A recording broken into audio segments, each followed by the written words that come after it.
Los facilitadores, los factores tecnológicos que de alguna forma van a permitir poder trabajar los elementos para que construyan una industria digital, van a ser los que están abajo, ¿no? Las comunicaciones móviles, todo lo que corre al cloud computing, ¿no?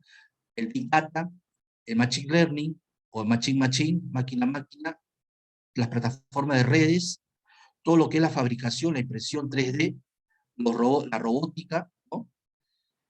La realidad aumentada, la realidad virtual y los temas de seguridad. Estos van a ser facilitadores tecnológicos que van a permitir poder tener el crecimiento en las soluciones, la innovación, la cadena de suministro, las fábricas inteligentes, que van a ir de la mano con este proceso, ¿no? Por ejemplo, en la primera parte, productos, servicios, innovación, ciclo de vida de la conectividad, las redes colaborativas, cadena de suministros, todo lo control distribuido o centralizado hacia una eficiencia que nos permita poder establecer bien el análisis a un modelo de negocio de fabricación 4.0. Las bases tecnológicas que tiene la industria 4.0 son estas, ¿no? Siendo un pequeño inicio, ¿no? Hemos explicado hace un rato, ¿no? Está rodeada de una base tecnológica que ustedes ven ahí en el cuadro, ¿no? La movilidad, el cloud computing, la robótica, plataformas, etc. Y van a permitir poder tener unas características en la industria mediante un cambio organizacional. Se supone que cuando uno implementa esta, tiene que ver acompañado de un proceso de cambio de la organización, tiene que haber una sensibilización en cuanto a la parte de los sensores, la parte de hardware, del software, ¿no? Ese aspecto. Y también, ¿no? Es posible también el tema de digitalización. El día de hoy ya existe una ley, el Decreto Supremo 1412, lo que es gobierno digital. Espero que esto se consolide con mayor fluidez y nosotros estamos apostando a un centro de datos que esté alineado a lo que es la digitalización, ¿no? Estos son los alcances tecnológicos, ¿no? Que ya hemos explicado hace un rato, ¿no? La virtualización, la realidad virtual, etc. Bueno, estos son los elementos del Internet de las cosas que son interconexión de dispositivos físicos a través de IPv4, IPv6, que nos permiten poder conectarnos con el mundo real y dar las facilidades a todas las personas que de alguna forma hacen un servicio, hacen una producción en la industria, ¿no? ¿Cuáles son las características para un IoT o un Internet de las cosas? El acceso a la banda ancha, conexión a Internet, los costos de tecnología, los sensores incorporados con Wi-Fi y la parte de la conectividad de teléfonos inteligentes.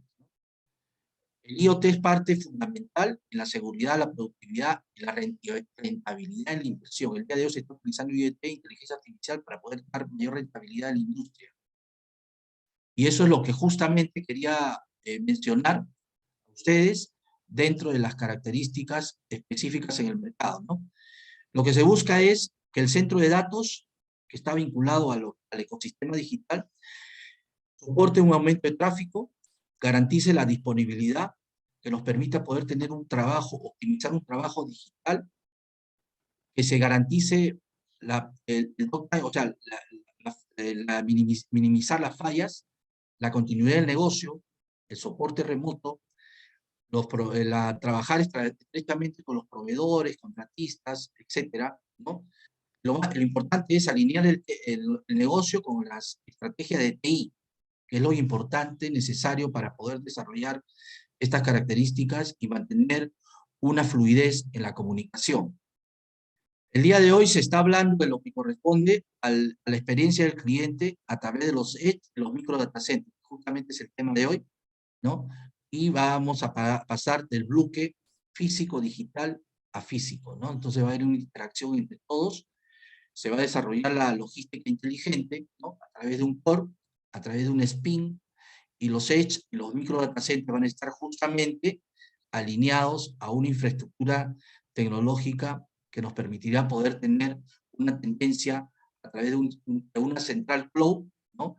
Y que va a tener todas las aplicaciones con la interacción, con la baja latencia, el 5G, las redes móviles, el edge computing, que nos va a permitir poder irradiar una serie de alternativas de desarrollo, ¿no? Bueno, voy a dejar esto era el pequeño preámbulo que quería hacer con ustedes, ¿no? Quería hacer el pequeño preámbulo para poder establecer bien nuestro expositor. Voy a darle paso al ingeniero José Lazo Moreno, que va a desarrollar su presentación. Vamos a presentarlo al ingeniero mientras él pone su presentación en la pantalla. El ingeniero José Lazo Moreno es sólida formación en lo que corresponde a la parte de gestión, administración de proyectos de PMI, ingeniería de telecomunicaciones y data networking. Estudia diseñador de centro de datos, gestor senior de proyectos de infraestructura tecnológica con experiencia en el desarrollo de proyectos de ingeniería, ejecución y supervisión de obras de infraestructura para data center. También integración de sistemas, industria 4.0, con habilidades como arquitecto de soluciones y tecnología de información y comunicaciones de la parte de telecomunicaciones, electricidad y electrónica.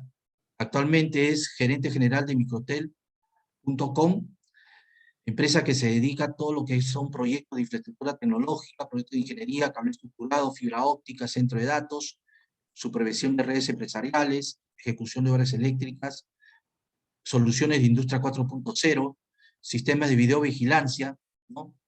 Y también dentro de su experiencia ha estado en la empresa Cybermatic, Technotronics, ¿no? Tiene los estudios y ingeniero en lo que es ingeniería de sistemas computacionales, tiene estudio de posgrado de industria 4.0, ingeniería de sistemas computacionales, posgrado en gestión de proyectos de PMI, tiene estudios en posgrado de ingeniería de telecomunicaciones. El instituto ha desarrollado también aspectos técnicos de la carrera profesional de ingeniería electrónica, electricidad, y ha participado en una vasta de actividades como expositor, tiene certificaciones. Hola, hola. A ver, un ratito.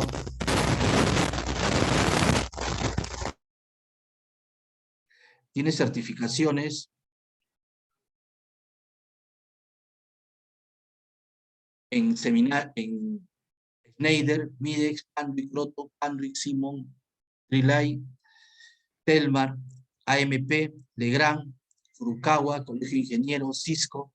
Entonces, el ingeniero José Lazo va a ser el expositor en esta segunda parte de la ponencia que vamos a desarrollar el día de hoy. El tema es microdata center y la industria 4.0. Adelante, José, por favor. Muchas gracias, Francisco. ¿Qué tal? Buenas noches con todos. Voy a encender mi cámara solamente para poder presentarme. Luego voy a proceder a apagar la cámara para que no consumir exceso de ancho de banda y la presentación pueda fluir. Quisiera estar seguro de si todos me oyen bien. ¿Están viendo mi pantalla? ¿Pueden confirmar, por favor? Sí. Conforme. Así es. Bien, para poner en contexto la presentación de hoy día, voy a presentarles un videíto para que todos lo podamos ver y luego vamos a dar continuidad al material que se tiene preparado para el día de hoy. A ver, un minuto.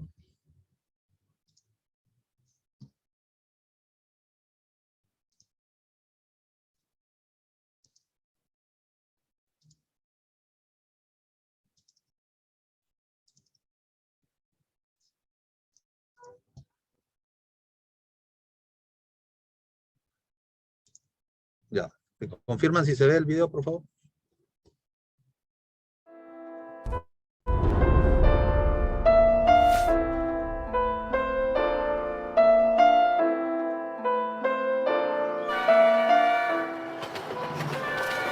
El concepto Industria 4.0 corresponde a una nueva manera de organizar los medios de producción.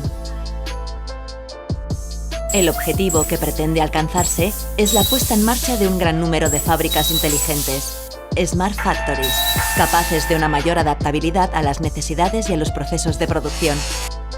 así como una asignación más eficiente de los recursos, abriendo así la vía a una nueva revolución industrial, también llamada Industria 4.0. ¿Cuáles son los fundamentos de la Industria 4.0? Ante la evolución de la industria de servicios, se crearon los sistemas de producción inteligentes, que consisten en la unión de las tecnologías físicas y digitales y la integración de todas las etapas de desarrollo de un producto o proceso, lo que trae como un importante impacto positivo, más eficiencia y aumento de la productividad. Instantánea. Seguimiento y análisis de datos en tiempo real, garantizando una mayor asertividad en la toma de decisiones. Saber todas las etapas del proceso y el momento en que se produzcan. Virtualización. La simulación por ordenador es ya una realidad. Sin embargo, la revolución de la industria propone la monitorización remota de los procesos de producción con el fin de evitar posibles fallos y hacer la red de la producción más eficiente. La descentralización de la toma de decisiones.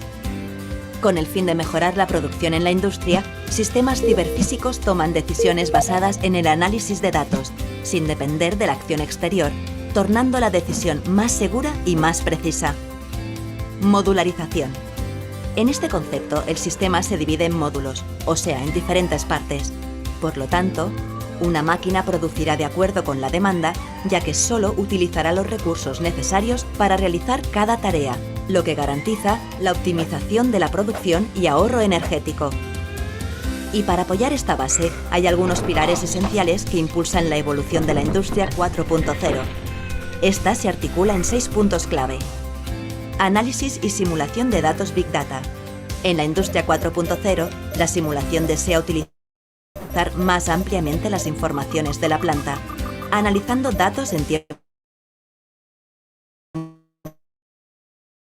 real, lo que reduce el mundo físico y el virtual.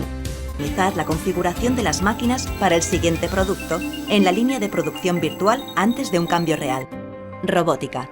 El uso de robots en la industria no es un concepto nuevo, pero en la Industria 4.0 estos adquieren habilidades más allá de sus predecesores, logrando incorporar nuevas capacidades para trabajar sin un supervisor humano, y son capaces de trabajar para automatizar y coordinar una serie de tareas logísticas y de producción.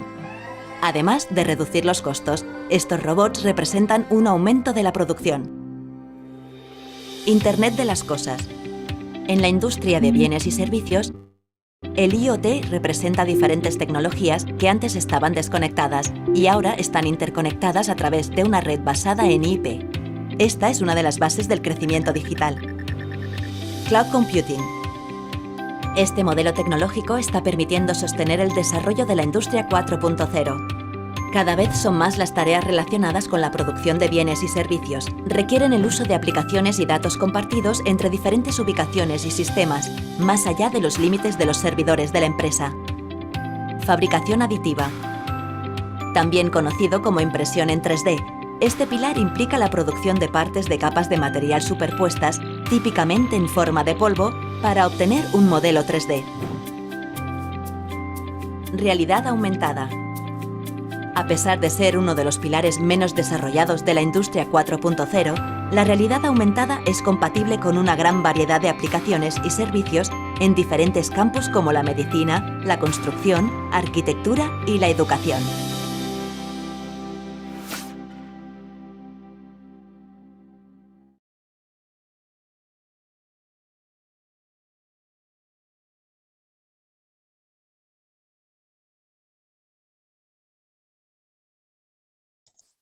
Bien, el videíto que estoy utilizando básicamente para poder poner en contexto la presentación de hoy día, nos ha hecho un resumen de todas las tecnologías que intervienen en lo que es la Industria 4.0 que hoy día vamos a revisar de manera resumida, porque como comprenderán son muchas tecnologías y hay mucho que hablar de cada una de ellas. Podríamos decir que cada una de estas tecnologías es una especialidad, ¿no? Bien, la cuarta revolución industrial, también conocida como Industria Conectada 4.0, se conoce como la cuarta etapa de la evolución técnico-económica de la humanidad, ¿no? O en otros autores la definen como la digitalización de la industria y de todos los servicios relacionados con la empresa. Habría que entender qué significa una revolución. Una revolución es un proceso que involucra grandes cambios, ¿no? En el caso de las revoluciones industriales, pues estos grandes cambios han involucrado en cambios en la sociedad, cambios en la forma de producir las cosas, en el comportamiento de los consumidores, etcétera. Y en este contexto, vamos a ver a lo largo de la presentación o al final de la presentación cómo encaja el micro data center con estas nuevas tecnologías. Como ya les había mencionado, una revolución involucra cambios importantes, ¿no? En este caso, la cuarta revolución industrial está cambiando la forma en que los negocios operan y por lo tanto los entornos en los que van a verse obligados a competir. Si las empresas no comprenden los cambios y las oportunidades que trae la industria 4.0, corren el riesgo, por supuesto, de perder su cuota de mercado. ¿Por qué es importante la industria 4.0? Fundamentalmente es porque lo está cambiando todo. Está cambiando procesos de fabricación, está cambiando la cadena de suministro, las expectativas de los clientes. Se está mejorando el crecimiento de los ingresos, la transformación de productos y servicios. Se están creando productos y servicios nuevos. En términos generales, esta cuarta revolución industrial está cambiando la forma como hacemos las cosas. La industria 4.0 está marcada por la aparición de nuevas tecnologías. Tecnologías orientadas a la interconexión de todas las unidades de producción en una empresa. El término que define muy bien este tema de la industria 4.0 es Smart Factories, ¿no? O fábricas inteligentes. El hecho de que exista una cuarta revolución industrial supone pues la existencia de tres revoluciones anteriores. Las revisaremos una por una para ir entendiendo cómo va evolucionando este proceso de mejora en la humanidad, ¿no? Bueno, la primera revolución industrial surge en Inglaterra entre los años de 1780 y 1830. Con la invención de la máquina a vapor se dio un auge a los procesos de fabricación, ¿no? Digamos que las máquinas más emblemáticas que se inventaron en aquella época fueron los primeros telares, así como el auge que dio a la industria del transporte con la invención de la locomotora y los barcos a vapor. También introdujo cambios sociales, ¿no? Este proceso de transformación de la economía, pasando de ser principalmente una economía agricultora y artesanal a una economía dominada por la industria y la fabricación de maquinaria. Los cambios sociales que se dieron produjo que los trabajadores se trasladaran del campo a la ciudad en busca de las oportunidades, ¿no? En las fábricas que se iban creando, y así es como aparecen las primeras urbanizaciones. La segunda revolución industrial se dio entre los años 1870 y 1884 aproximadamente. Se considera como una extensión de la primera revolución industrial. La primera revolución industrial surge en Inglaterra y en el tiempo se fue trasladando hacia los demás países, ¿no? Entonces ya en 1870 se establece el inicio pues, de una segunda revolución industrial porque en este periodo se llevaron a cabo pues muchos inventos, ¿no? Entre los que algunos de los que estoy mencionando aquí en la transparencia hasta ahora los usamos, ¿no? El teléfono, la bombilla incandescente, el automóvil, la radio. Pero fue la faja transportadora, o sea, viéndolo ya desde el punto de vista industrial, fue la faja transportadora que se utilizó en la fábrica Ford de autos, que introdujo la producción en serie, ¿no? Asimismo, en esta segunda revolución industrial se exploraron nuevas alternativas de energía y ya se introdujo el uso de la energía eléctrica.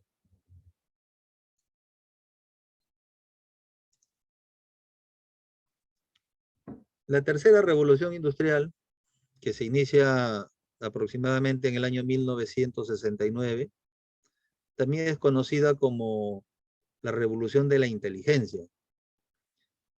Esta revolución tenía una fuerte tendencia al uso de energías renovables. Aquí lo que destaca fundamentalmente es la invención de los controladores electrónicos programables y que se introdujo su aplicación en la automatización industrial. Se inventa la fibra óptica. Con la fibra óptica ya podríamos llegar a mayores distancias. La tercera revolución industrial, también llamada revolución científico-técnica, ¿no? Así lo describen algunos autores.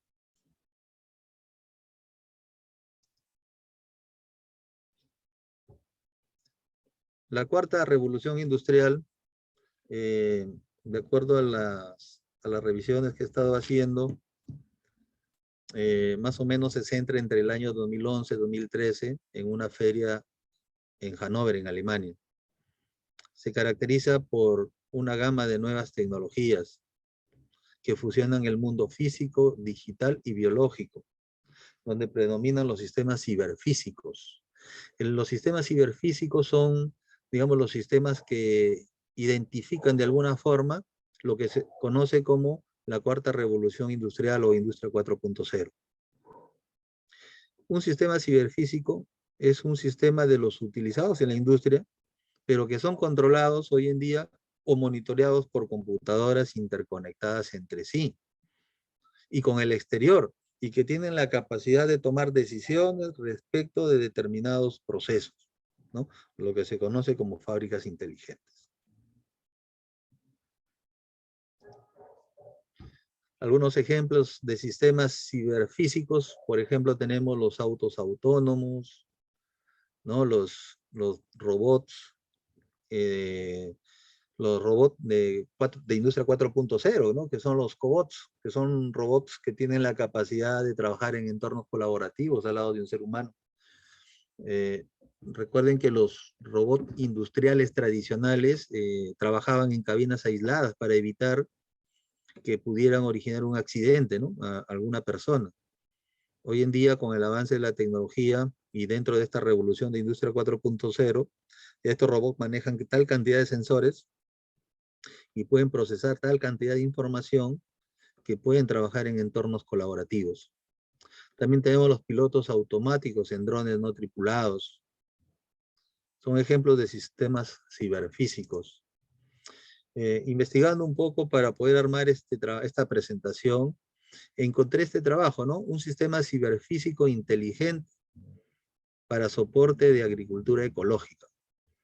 El investigador principal, Carlos León de Mora, en Estados Unidos, está desarrollando este proyecto donde utiliza tecnología como Machine Learning, IoT, Blockchain y Big Data. ¿Cuál es el objetivo? El objetivo del proyecto es el desarrollar un sistema ciberfísico compuesto por una plataforma de analítica inteligente, empleando Machine Learning, nodos IoT que integran cámaras hiperespectrales. O sea, vale decir que a través del Internet de las Cosas, utilizando estas cámaras hiperespectrales, puede capturar información, por ejemplo, de cultivos, ¿no? De hojas, de frutas, y toda esta información procesarla, ¿no?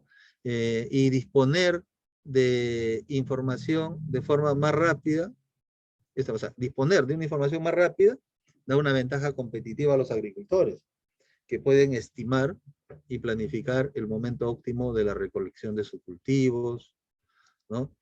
Se podría también, con la información recopilada por Internet de las Cosas, con los sensores apropiados, poder evaluar calidad del suelo, grado de humedad, grado de alcalinidad, establecer en qué momento ya el cultivo necesita regarse, por ejemplo, y interactuar con sistemas de riego tecnificado, etcétera, ¿no? Realmente es muy interesante lo que puede aportar la industria 4.0 ahora a cualquier área del conocimiento, a cualquier área de la producción. Yo he establecido acá 10 pilares de la revolución industrial. Revisando un poco los textos, la información que hay disponible, hay muchas otras tecnologías que no las he puesto acá, pero dependiendo del tipo o del autor, consideran unas sí y otras no, pero yo considero que estos 10 pilares son los más importantes. La esencia de la cuarta revolución industrial es la inteligencia artificial. Cualquiera de los otros pilares, con toda seguridad que también utiliza inteligencia artificial. El Big Data, por ejemplo, que permite manejar grandes volúmenes de información que con la forma como lo hacemos hoy en día no se hubiera podido, ¿no? Porque ahora con la cantidad de sensores que se manejan y la cantidad de datos que se pueden recolectar por segundo, por minuto, entonces hablamos de información o volúmenes de información bastante grandes que serían imposibles de manejar para hacer que esa información sirva, ¿no? Entonces ahí se utiliza el Big Data. El tema de la simulación que permite probar, experimentar hipótesis utilizando modelos informáticos. Yo me acuerdo cuando estudiaba sistemas, yo ya venía de estudiar ingeniería electrónica y hablaba con mis compañeros de sistemas y en un curso que llevamos de electrónica digital, que yo ya lo había llevado en la carrera anterior, y usábamos simuladores. Y para mí era una maravilla porque cuando yo estudié electrónica, pues yo no existían los simuladores, todo lo hacíamos en físico, había que ir a comprar nuestros dispositivos electrónicos, nuestro protoboard, armar nuestros circuitos y hacerlos y probarlos, ¿no? Inclusive a veces hasta malogrando dispositivos para hacerlo funcionar. Pero con los simuladores que existen ahora, que realmente me parecían una genialidad poder armar un sistema, un circuito electrónico y probarlo. Usar un medidor, un osciloscopio, por ejemplo, es un instrumento de medición para los electrónicos donde puedes visualizar formas de onda y poder ver, o sea, poder usar un osciloscopio simulado dentro de un circuito simulado y poder visualizar las formas de onda que está generando el circuito electrónico, realmente me parecía increíble, ¿no? Todo lo que se podía crear, digamos, a nivel computacional y después recién llevarlo a la práctica. La fabricación aditiva. La fabricación aditiva, también conocida como la impresión 3D, es una de las tecnologías que está creciendo bastante. Hoy día, por ejemplo, hoy en día hablamos ya de que hay estudios y hay experiencias o se espera llegar a poder imprimir órganos, por ejemplo, ¿no? Órganos humanos. Ya casi se puede imprimir cualquier cosa en impresión 3D. La ciberseguridad para proteger los sistemas, porque una de las características principales de la cuarta revolución o de la revolución o de la industria 4.0 es justamente la conectividad, ¿no? El cloud computing. Del cloud computing vamos a hablar un poquito más adelante. El Internet de las cosas. El Internet de las cosas va mucho más allá de tener nuestros televisores conectados a Internet o que nuestra refrigeradora nos haga el pedido del mercado.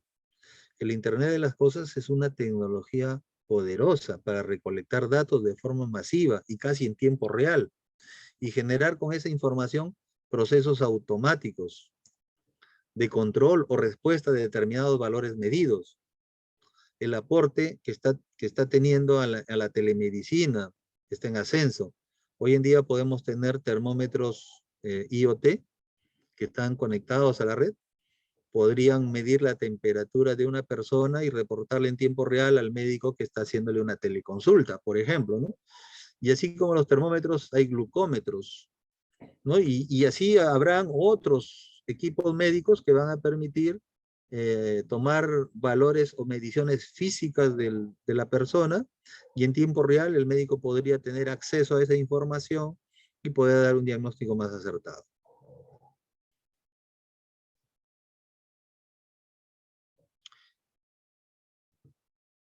En el caso de la industria agrícola, por ejemplo, analizar el comportamiento del suelo para automatizar procesos de riego tecnificado o abono tecnificado, control de plagas, generar mejores cosechas.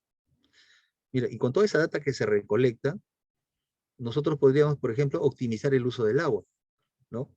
Hacer que el sistema de riego tecnificado funcione de acuerdo a lo que el sensor diga, si el terreno necesita o no necesita humedad, ¿no? Entonces, optimizar el consumo de agua. Podemos controlar, digamos, el nivel de abono, controlando el grado de alcalinidad del suelo. ¿Qué logramos con eso? Darle la dosis correcta en el momento oportuno a la planta del abono requerido. ¿Y qué vamos a generar con toda esta data? Con toda seguridad vamos a generar mejores productos, mejores cosechas. Y aplicando inteligencia artificial a esta data recolectada, sobre estos datos podemos hacer predicciones, y etcétera. Realmente las posibilidades que está aportando estas nuevas tecnologías a mejorar notablemente la calidad y la cantidad de la producción es impresionante, ¿no? En lo que les he mencionado es lo que se conoce hoy en día como agricultura 4.0. Hay que tener en cuenta, en nuestro país, el sector agrícola, especialmente la exportación de productos agrícolas, es la actividad que ocupa el tercer lugar en aporte de ingresos a nuestro país, lo cual lo hace un sector interesante para prestarle atención y enfocar desarrollos tecnológicos 4.0 en ese sector.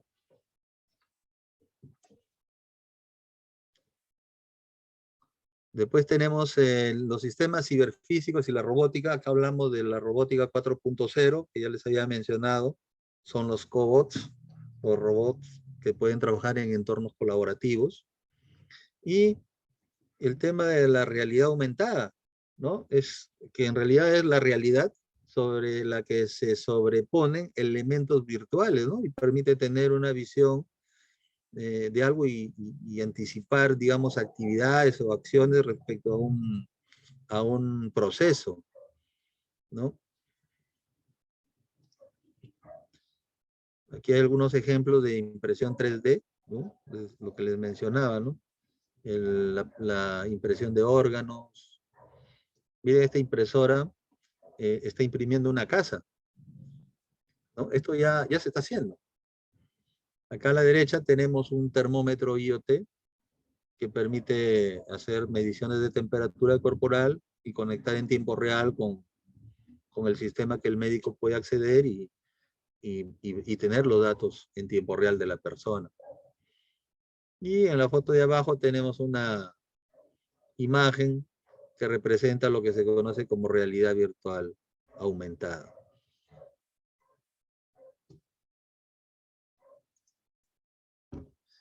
¿Se escucha? ¿Me escuchan? ¿Están ahí? Sí, lo escucho. ¿Aquí dice el chat? Ya, conforme. Seguimos. Bueno, como todo en la vida, todo tiene sus ventajas y sus desventajas. Vamos a hablar de las ventajas de la industria 4.0. Bueno, las he enumerado acá. Dice optimización del uso de recursos. Porque al ser una industria interconectada o fábrica inteligente, va a gestionar mejor la logística, optimización de la calidad, reducción de los tiempos de producción, mayor seguridad, porque las tareas peligrosas, por ejemplo, hoy en día ya las hacen o las tienen que hacer robots, no el ser humano. Aumenta la competitividad, porque ahora obtenemos mejores productos a menores precios. Y por supuesto, influye en el cuidado del medio ambiente, al reducir la cantidad de mermas o pérdidas de material. Los tres primeros que he mencionado, ¿no? La optimización del uso de recursos, la optimización de la calidad, la reducción de los tiempos de producción, estos se traducen finalmente en ahorro de dinero para la empresa, ¿no?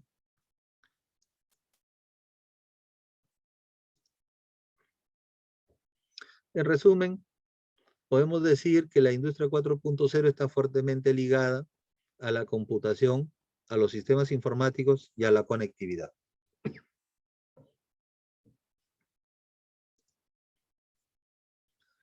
Hablemos un poco del cloud computing, o computación en la nube, o servicios en la nube.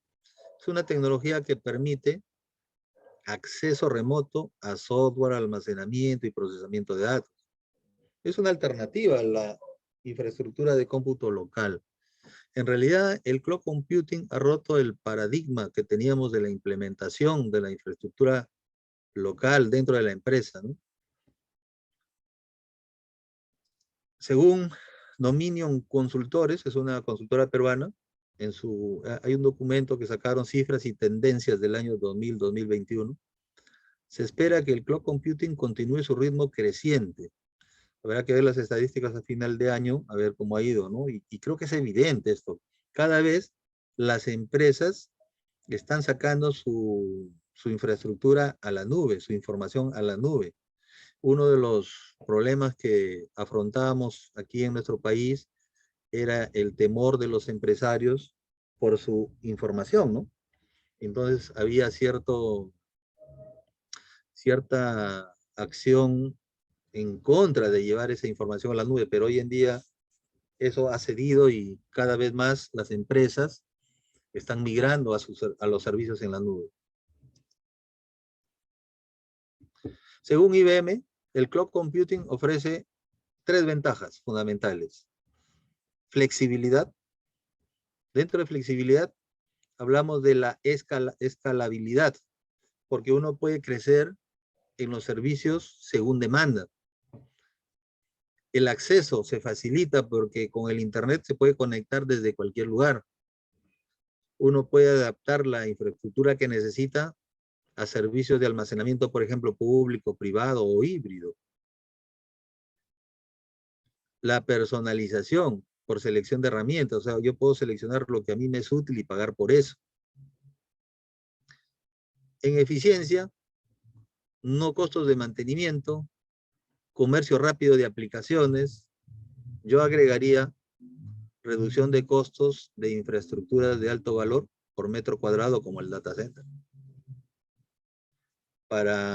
Creo que para nadie ya es una novedad en la medida que las empresas comienzan a sacar sus servicios hacia la nube, el data center se va reduciendo. Ya no necesitamos tantos metros cuadrados como antes, y son metros cuadrados costosos, ¿no? Otra ventaja, según IBM, es el valor estratégico, la ventaja competitiva para el negocio. Bueno, tecnologías obviamente más innovadoras disponibles. Siempre vamos a poder adquirir lo último, ¿no? Las organizaciones se pueden mover más ágilmente que sus competidores.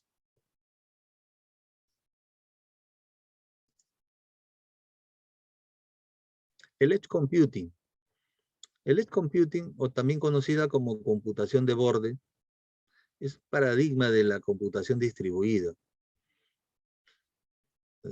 La esencia del Edge Computing es acercar la computación y el almacenamiento al lugar donde se originan los datos. ¿Para qué? Para mejorar tiempos de respuesta y ahorrar anchos de banda. O sea, el Edge Computing es todo lo contrario a llevar toda la nube, ¿no? Más bien trae las necesidades de computación y almacenamiento cerca de donde se producen los datos. En términos generales, el Edge Computing se define como toda computación fuera de la nube que ocurre en la frontera de la red. Generalmente opera con datos instantáneos, que son datos en tiempo real generados por sensores usuarios. Por ejemplo, la data que genera el Internet de las Cosas son generalmente datos que se podría decir en tiempo real, ¿no? Entonces, un ejemplo, ahorita yo estoy viendo un proyecto donde un cliente tiene una planta, es un taller de mecánica muy grande, tiene tecnología porque ellos atienden carros mineros. Él quiere saber el tiempo de uso de cada una de las máquinas, herramientas que tienen ahí. Quieren saber en el día cuántas horas funciona, quieren saber o quieren tener información de potenciales averías con anticipación, de tal forma que puedan tomar acción oportuna y evitar que la máquina pare cuando más la necesitan. Entonces, ¿eso qué implica? Implica pues la instalación de sensores, y esos sensores van a generar información en tiempo real, porque aquí ya sí estamos hablando pues de fallas eléctricas, fallas mecánicas. Entonces, tiene que avisar en tiempo real para que se pueda prevenir con anticipación y evitar que el daño sea mayor, ¿no? Entonces, ¿cómo se procesa esto? Llevar eso hasta la nube y que regrese con un correo electrónico, lo que fuera, siempre toma más tiempo que un procesamiento local. Aquí encaja perfectamente en esta solución, pues, lo que es el Edge Computing. La gran cantidad de información en voz, video y datos que hoy se produce está creciendo de forma exponencial, lo que significa que cada vez necesitamos mayor ancho de banda para nuestras aplicaciones. Y muchas operaciones requieren procesos rápidos, como por ejemplo las transacciones con tarjetas de crédito, los juegos en tiempo real, los robots industriales, sensores de precisión, entre otros. Esta generación masiva de datos está llevando al límite los requisitos de ancho de banda de la red.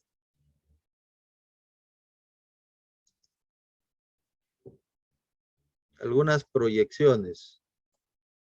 Según Santosh Rao es un analista principal de investigación en Gartner. Él dice o menciona o sostiene que a medida que el volumen y la velocidad de los datos aumentan, también lo hace la ineficiencia de transmitir toda esta información a una nube o centro de datos para su procesamiento. Se refiere que la ineficiencia para transmitir está relacionada con los anchos de banda, ¿no?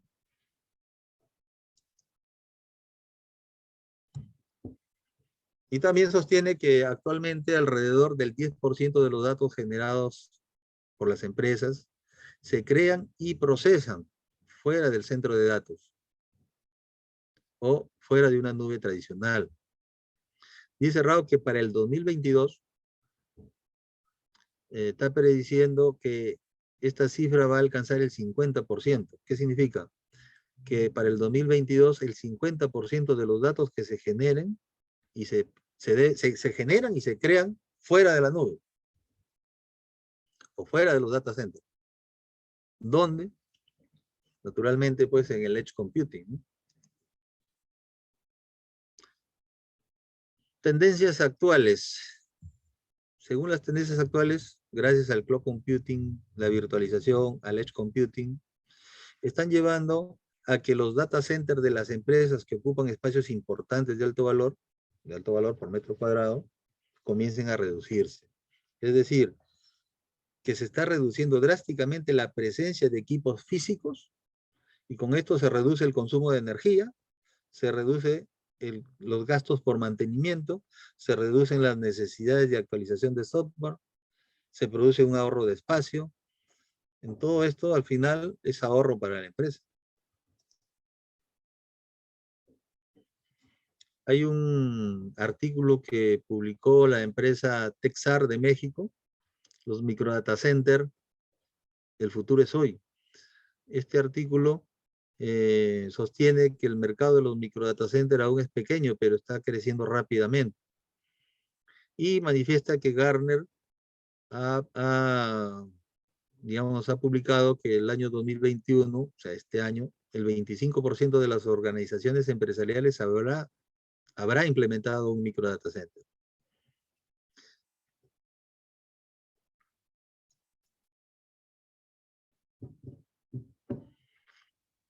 Hay un documento que ha publicado Gartner el 23 de septiembre del 2019, donde habla del futuro de los centros de datos empresariales. Y pregunta, ¿qué sigue?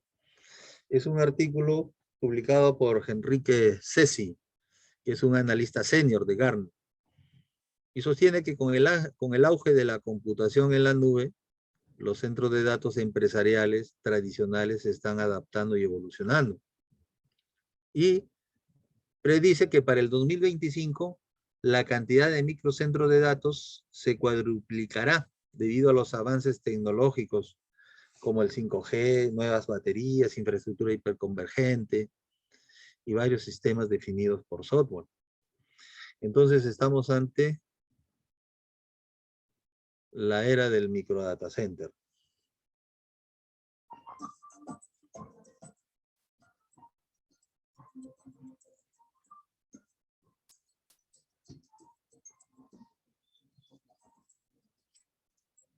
Un ratito que se ha pegado ahí la música.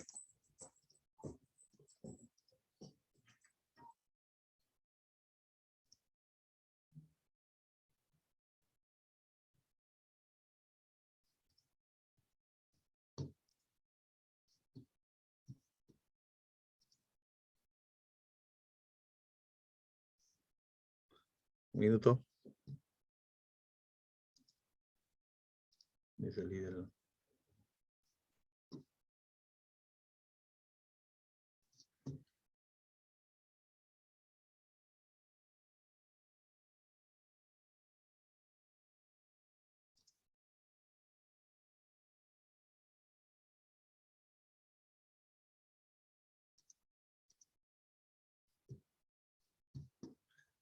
Hola, ¿se ve mi presentación? Sí se ve, ingeniero. Ya, vamos a continuar. ¿Qué es un data center? Vamos a definir para ir centrándonos en el tema de los microdata center. ¿Qué es un data center? Entonces hay varias definiciones dependiendo del estándar que uno elija, pero al final nos vamos a dar cuenta que casi todos concluyen en lo mismo, ¿no? Según la ANSI TIA, en el estándar 942, define a un data center como un edificio o parte de un edificio cuya función principal es albergar una sala de computadoras y sus áreas de apoyo, dice, ¿no? Y CREA, que es otra institución que aporta estándares a los data centers, sostiene que son ambientes físicos para almacenamiento de datos, hardware dentro y hardware dentro de la política de seguridad y continuidad de los sistemas de información.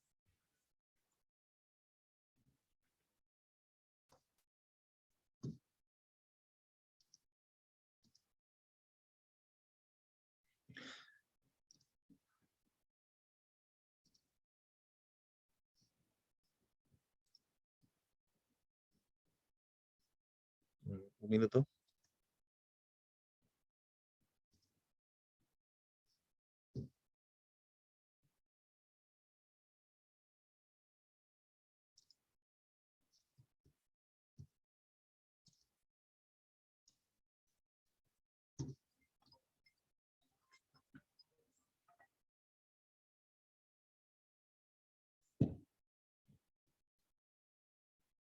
Continuamos.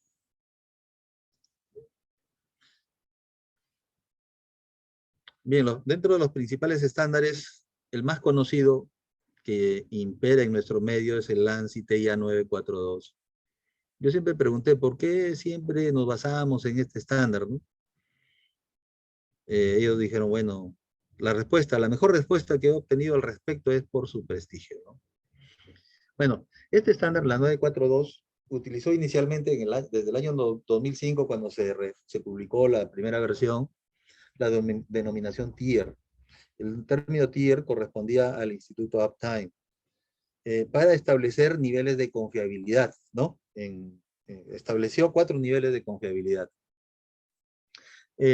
Más adelante, en las revisiones posteriores, ya el ANSI TIA 942 cambió la denominación de tier por la denominación de rating y siguió manteniendo los 4 niveles, para evitar confusiones con la denominación original de Uptime.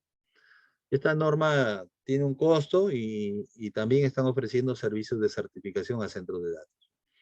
También existe BICSI. BICSI tiene un estándar, el 002-2014, que establece, más que un estándar, en el caso de BICSI, son mejores prácticas de implementación, ¿no? Y también ha establecido niveles de confiabilidad en los data centers, ¿no? Ellos le han denominado clase, ¿no? Desde la clase 0 hasta la clase 4.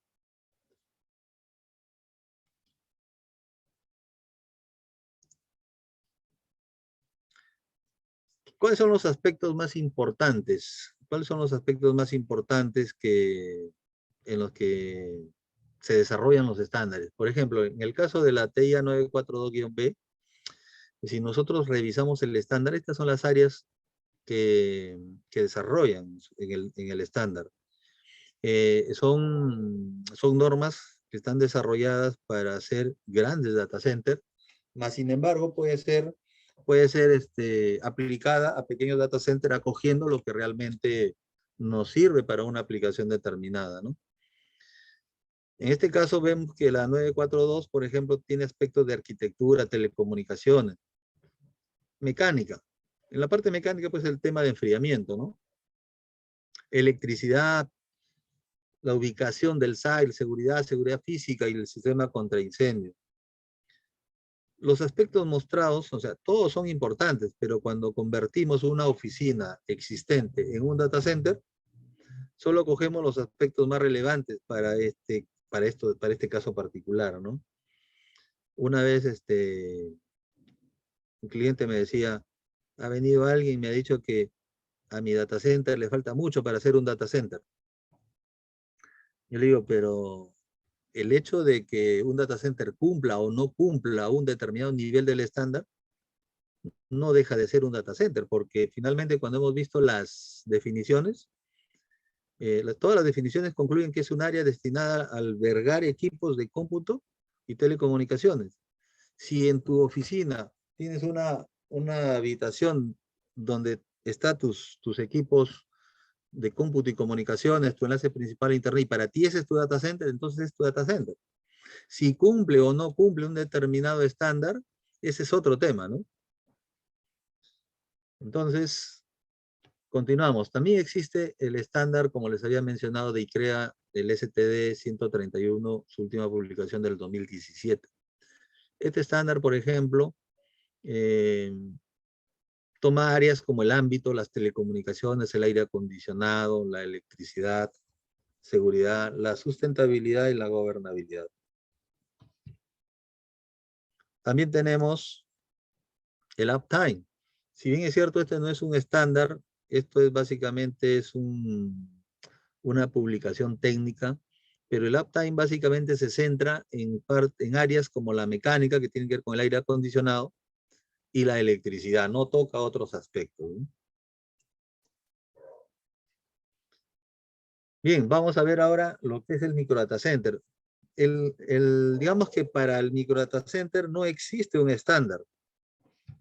Nosotros en Microtel hemos acogido la norma 942 como referencia para crear un diseño de microdata center. Veamos, ¿qué es un microdata center? Aquí he puesto 3 definiciones o 3 conceptos de diferentes fabricantes y también de Wikipedia, ¿no? Dice Wikipedia, un centro de datos micro es una arquitectura de centro de datos más pequeña o en contenedores, que está diseñada para resolver diferentes conjuntos de problemas que llevan diferentes tipos de carga de trabajo, cómputo, que no requiere a las instalaciones tradicionales. ¿Qué dice APC? Un entorno informático prefabricado y seguro. ¿Qué dice Delta? Delta InfraSuite es una solución de centro de datos modulares altamente integrada de nueva generación. En resumen, en un microdata center es como un data center. Tiene casi las mismas características, pero todo reducido en un gabinete. A lo largo de la presentación han ido viendo que se ha puesto el logo de Skylink Network. Quería mencionarles qué es Skylink Network. Skylink Network es una marca de Microtel con la cual integramos diferentes productos, pero fundamentalmente hemos desarrollado una línea de micro data center en diferentes versiones, ¿no? Bancos de energía y otros productos. Eso es Skylink Network. El micro data center Skylink Network es la solución ideal para albergar equipos sensibles en el punto exacto donde la empresa o la industria lo necesite. nosotros, por ejemplo, en cualquier marca de micro data center, si implementamos una solución hiperconvergente o un data center definido por software, podríamos tener un data center completo dentro de un gabinete. Hoy en día eso es posible, ¿no? Entonces, una solución hiperconvergente maneja pues procesamiento, virtualización, almacenamiento y redes, a veces en 4 o 6 unidades de rack. Un micro data center equivale prácticamente a un cuarto de telecomunicaciones o a un data center, como les acabo de mencionar. En el caso de Skylink Network, es un micro data center que cubre todas las necesidades típicas para TI. Ya habíamos visto los aspectos que mencionan las normas, ¿no? El micro data center también aporta, digamos, casi lo mismo que manda para los data centers. Por ejemplo, hay seguridad física que se la da el mismo gabinete, que el control de acceso, ¿no? Que puede ser con llave, puede ser biométrico, según necesidades del cliente. Aporta energía normalizada, protección eléctrica, monitoreo remoto, detección contra incendios y alarma, climatización incorporada y ventilación de contingencia. Como les había mencionado, para el diseño del micro data center se ha tomado como referencia el estándar 942, teniendo en cuenta los aspectos más importantes de la norma, ¿no? Como la climatización, la energía, protección perimetral, detección contra incendios, ventilación de contingencia, telecomunicaciones, y hemos adicionado aspectos como el monitoreo remoto.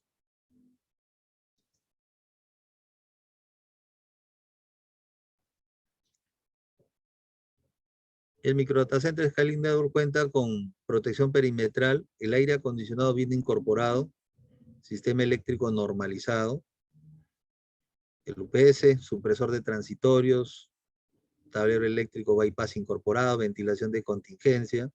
Este tema de la ventilación de contingencia es muy importante porque en algún momento el aire acondicionado puede fallar. Como sabemos, los equipos eléctricos o electrónicos algún día van a fallar. El problema es saber cuándo. Entonces esto ya se ha prevenido con el tema de la ventilación de contingencia, que se activa de manera automática en caso de falla del aire acondicionado. También tiene detección de apertura de puertas, detección contra incendio, monitoreo remoto y reporte remoto de eventos. Todas estas características aportan las mismas condiciones que habría en un data center, y más incluso, dado que es fácil de reubicar, por ejemplo, ¿no? Una solución de micro data center es fácil de reubicar, no requiere obras de implementación, puede ser fácilmente reconfigurado de acuerdo a las necesidades del cliente, personalizable. Hay clientes, por ejemplo, que nos han pedido autonomías de 6 horas, ¿no? Porque así lo exige su operación y no pueden poner un grupo electrógeno.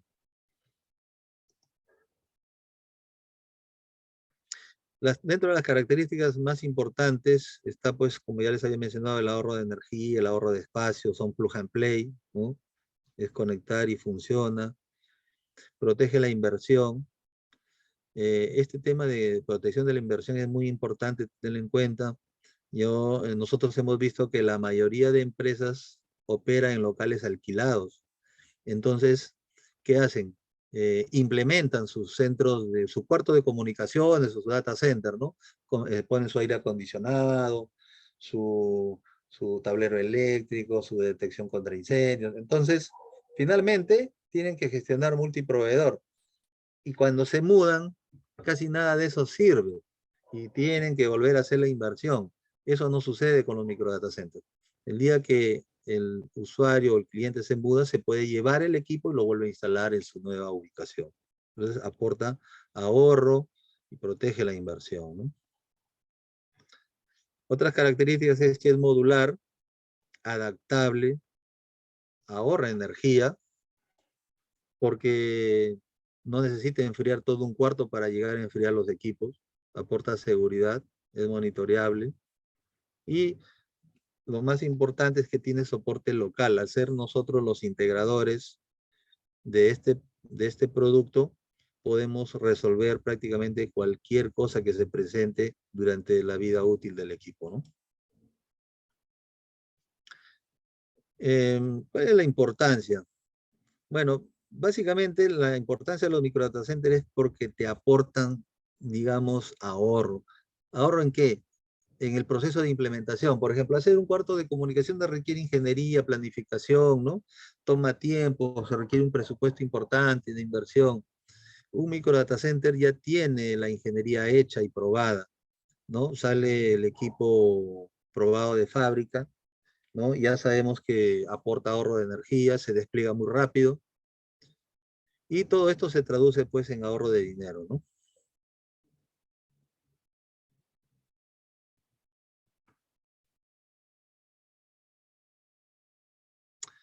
¿Qué sectores de aplicación? Bueno, realmente los sectores de aplicación son ilimitados. Donde haya una necesidad se puede utilizar, ¿no? En universidades, gobierno, cuartos de telecomunicaciones, tiendas, sucursales, gasolineras. Todo depende de cuál es la necesidad que debe cubrir en un entorno específico, ¿no? Porque tenemos versiones para aplicaciones industriales también y versiones para uso dentro de oficinas.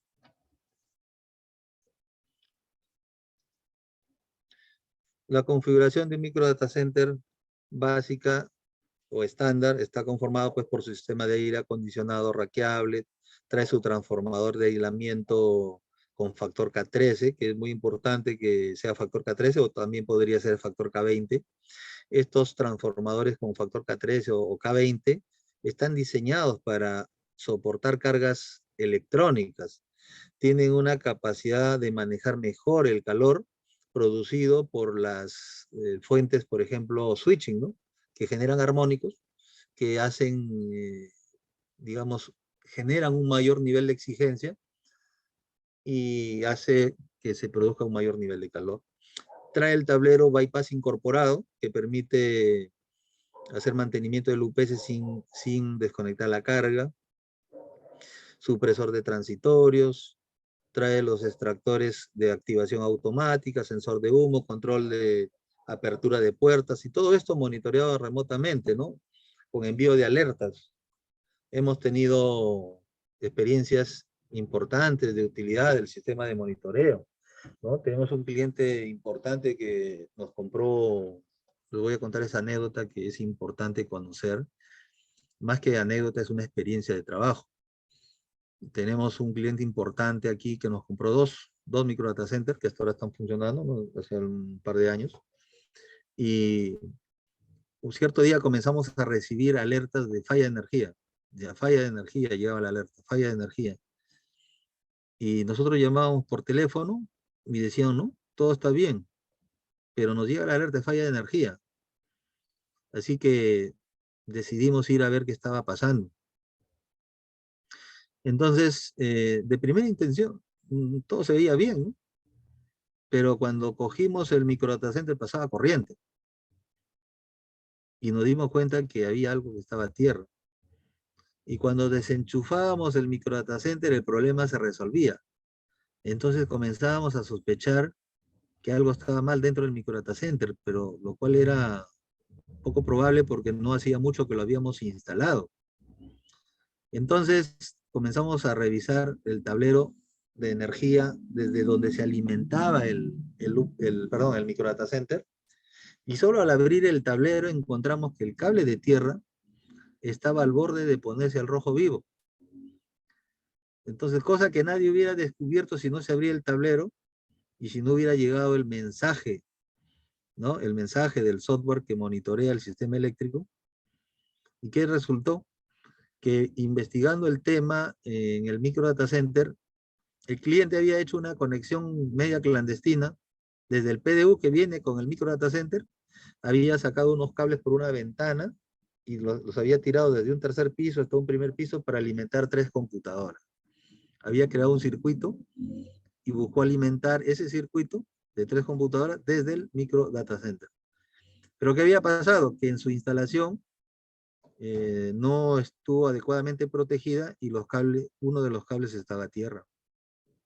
Y era una tierra fuerte, o sea, que generaba una descarga de corriente importante al punto que el cable de tierra del tablero ya estaba al punto de ponerse al rojo vivo. Entonces, al detectar este problema, desconectamos el circuito y el problema se solucionó. O sea, no era el micro data center, sino era un circuito que ellos habían hecho de manera clandestina, el cual no se hubiera detectado. Y no se hubiera detectado porque, miren ustedes, el micro data center estaba instalado en un tercer piso donde no entraba nadie. Era una especie de almacén que muy rara vez entraba alguien. Entonces no había o no hubiera habido forma de que alguien detectara de manera oportuna que había un problema eléctrico y con un potencial incendio. Y gracias al software de monitoreo se pudo detectar y prevenir y actuar de manera oportuna, ¿no? Eso les comento como anécdota de lo que hemos vivido, ¿no? ¿Cómo se comporta un micro data center? Es similar a un data center. Se crea un escenario de pasillo frío en la parte frontal y un escenario de pasillo caliente que debe expulsarse al exterior, ¿no? Y con eso logramos una máxima eficiencia, ahorro de energía. ¿Por qué? Porque al estar incorporado el aire acondicionado dentro del micro data center, el frío es directo. El frío es directo a los equipos. A diferencia de un cuarto de comunicaciones tradicional que necesita enfriar primero la habitación para recién llegar a enfriar los equipos. Eso implica mayor consumo de energía. Y al final todo eso es dinero. Tenemos en Skylink Network diferentes versiones de configuración, redundantes, no redundantes, para uso industrial, con acceso biométrico. En realidad, una de las ventajas que podemos aportar en este diseño es que puede ser personalizable de acuerdo a las necesidades del cliente, ¿no? Aquí tenemos, por ejemplo, nuestro gabinete industrial, ¿no?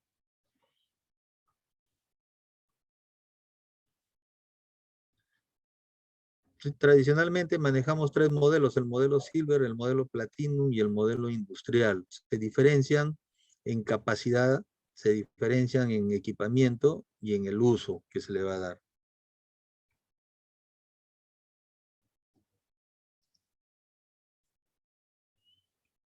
Tenemos el Micro Data Center modelo Platinum. Es un producto desarrollado para un cliente del Estado, pero ya lo hemos incorporado en nuestro portafolio de productos, que trabaja con, o sea, soporta cargas hasta 6 kVA y puede manejar circuitos externos para sus sistemas de cómputo, ¿no? Y tiene control de acceso biométrico por detección facial, con la capacidad de aperturar la puerta remotamente desde cualquier lugar del mundo, ¿no? Yo con mi celular puedo abrir la puerta de ese gabinete y darle facilidades a quien va a trabajar dentro de él, ¿no? Bueno, muchas gracias. Hasta aquí mi presentación. Si tienen alguna pregunta, tienen mi correo. No sé, Francisco, ¿estás ahí?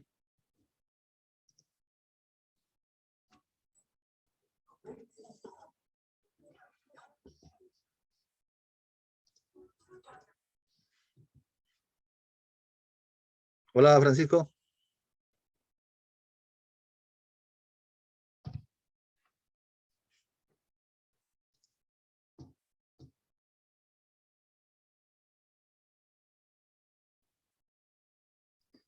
Veo que hay unas consultas.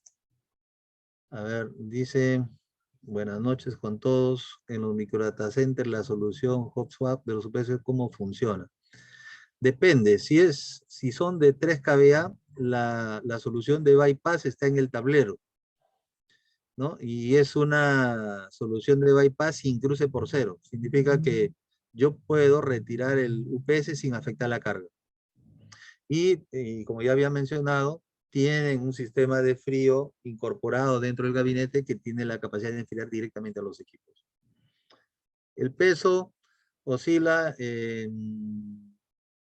buena pregunta, no me acuerdo bien. Lo único que sé es que el más grande, el de 6 kVA, pesa 450 kilos con bancos de batería adicionales, con 2 bancos de batería adicionales para una autonomía de 1 hora 6 kVA. El modelo que más comercializamos es el modelo Silver, que utiliza un UPS de 3 kVA, y dicho sea de paso, es el que más hemos vendido y y hasta ahora ninguna de las aplicaciones donde lo hemos utilizado, donde lo hemos instalado, ha excedido los 3 kVA.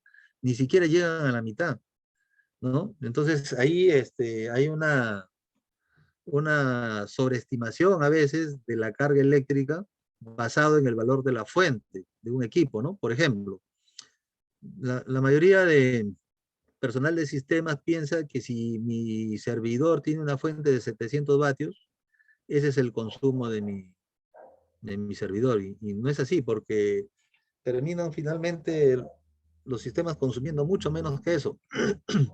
El resto le sirve para picos de procesamiento o cuando el servidor está cargado con muchas tarjetas, mucha electrónica, puede ir incrementando su consumo y la fuente va a tener la capacidad de atenderlo. Pero no significa que esté consumiendo eso. Entonces la experiencia dice que con 3 kVA hemos resuelto la mayoría de aplicaciones donde lo hemos instalado.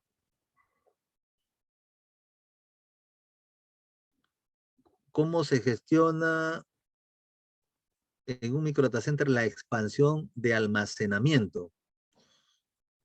¿A qué se refiere? ¿A qué tipo de almacenamiento?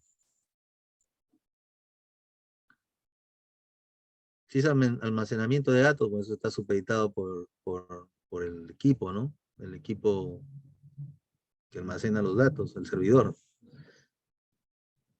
Normalmente el micro data center, el modelo Silver, dispone de 23 unidades de rack libres para uso del usuario, para sus equipos.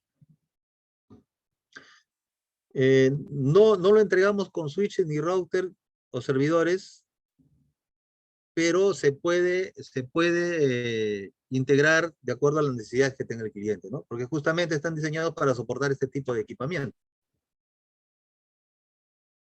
Los puntos de data máximo que puede manejar va a depender de las unidades de rack que se llenen, que se ocupen con equipamiento dentro del micro data center. Como ya les había mencionado, el modelo Silver dispone de 23 unidades de rack disponibles para el usuario. Voy a retroceder aquí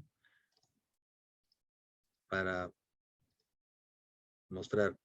Aquí en este gráfico, ustedes pueden ver que el micro data center se entrega con unas tapas ciegas, que son tapas ciegas que se van a retirar de manera manual para en esos espacios. Cada unidad de rack tiene una tapa ciega. Se retira la tapa ciega y en esos espacios se colocan los equipos de cómputo o los accesorios de cableado estructurado. Y se van a retirar las tapas según necesidad y las demás tapas se deben dejar puestas en su lugar para optimizar el rendimiento del aire acondicionado.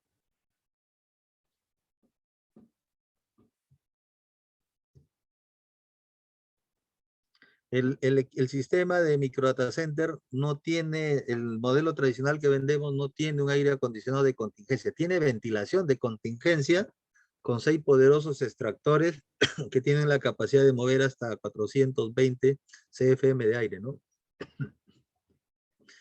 Pero de acuerdo a necesidades podría dotarse de 2 equipos de aire acondicionado para generar un efecto de N+1, ¿no?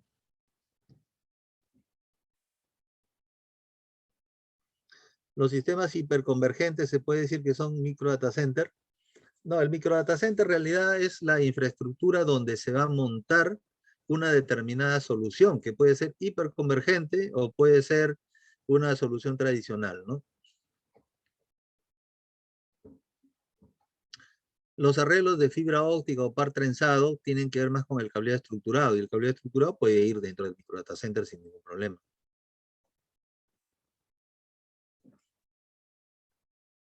En cuanto al monitoreo, sí, efectivamente, el monitoreo permite monitorear temperatura, humedad relativa, y permite monitorear el comportamiento del UPS, ¿no?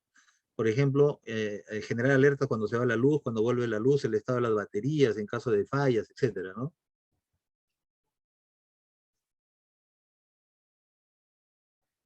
El tema de los armónicos, no los estamos midiendo aquí, no hemos tenido problemas. Lo que hemos hecho, pero eso ya básicamente es como una integración de sistemas eléctricos para un data center. la evaluación de los armónicos mediante un instrumento, mediante un analizador de redes. Hay un analizador de redes eléctricas que se integra en la red eléctrica y que permite hacer todas las mediciones necesarias de los sistemas eléctricos, incluyendo los armónicos, y este instrumento es conectado a la red, y por red uno puede monitorear estos datos, estos parámetros, pero no es un tema que tenga que ver con el microdata center, sino es una integración eléctrica adicional, ¿no? Los contratos de mantenimiento, sí, normalmente los hacemos nosotros, se recomiendan 2 veces por año, típicamente. En realidad depende mucho de la polución. Mira, como referencia, no es lo ideal, pero tenemos un microdata center que lo hemos instalado hace como 2 años, y el cliente nunca nos contrató el mantenimiento, y nunca hemos tenido un reporte de que haya fallado. Más bien, nos pidió que lo desmontemos y lo reubiquemos. O sea, lo llevamos de Marcona, porque estaba instalado en Marcona, y ahora lo hemos instalado en Pasco. Naturalmente, en ese proceso de desmontaje y llevarlo a Pasco, hemos aprovechado para hacerle un mantenimiento integral. Pero no es lo ideal. Lo ideal es que, como cualquier equipo, hay que hacer su mantenimiento periódico, ¿no? Sí, viene el software de gestión, viene incluido y no tiene costo adicional.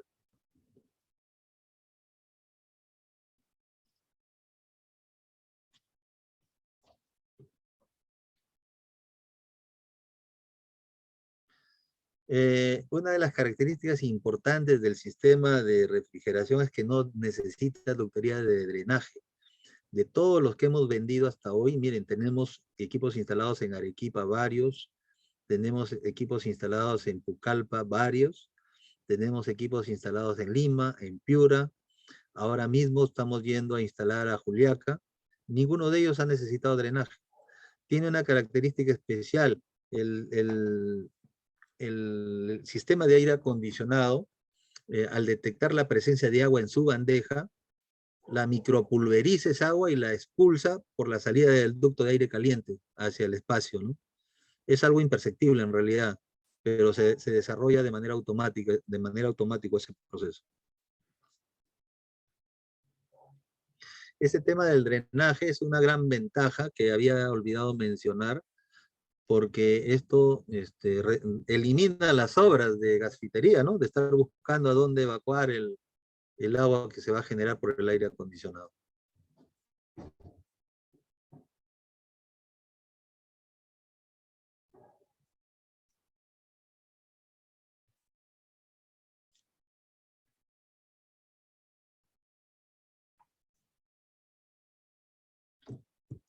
Bueno, en realidad los precios va a depender del modelo del equipo, y va a depender de de qué personalización estamos hablando, ¿no? Típicamente, les puedo decir que estamos casi a la mitad de precio de cualquier otra marca reconocida en el mercado.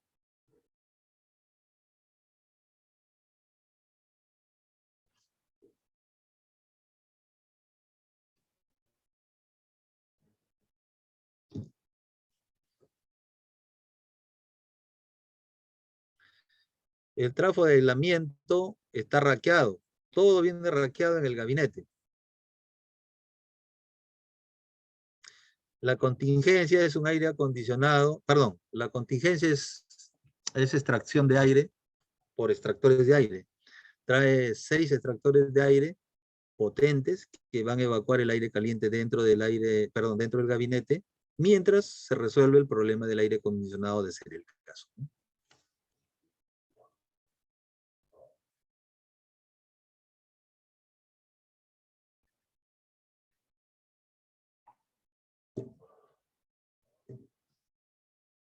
Sí, el sistema de aire acondicionado es condensador y evaporador dentro del mismo equipo.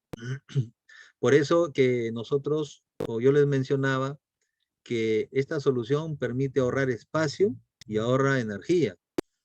Ocupa 0.6 metros cuadrados dentro de una instalación. Y esto le permite pues ahorrar dinero a la organización, a la empresa, ¿no? A ver, exactamente les voy a decir, ocupa 0.6 por 1.6. 0.9 metros cuadrados ocupa el aire acondicionado y no necesita espacio adicional. El sistema de extinción no está considerado dentro de esta solución, sí está considerado el sistema de detección.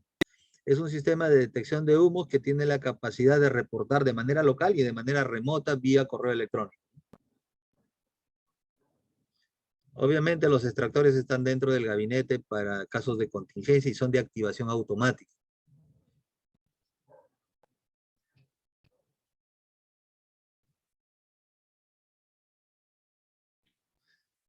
¿Alguna otra pregunta?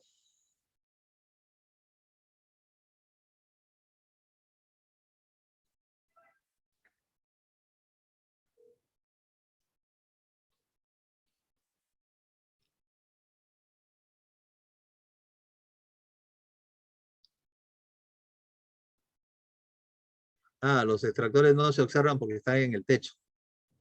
Sí, están en el techo del gabinete, en la parte de atrás.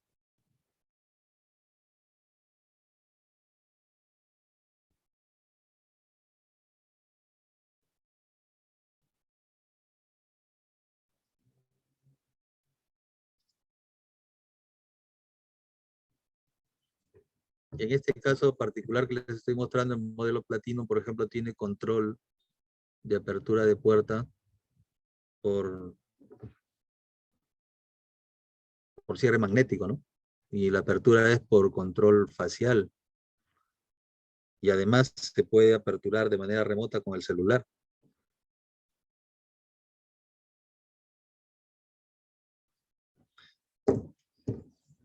Bueno, quiero agradecerles su participación. Espero que la información que les he brindado les sea de utilidad. Y será pues hasta una próxima oportunidad. Muchas gracias por participar, por su tiempo.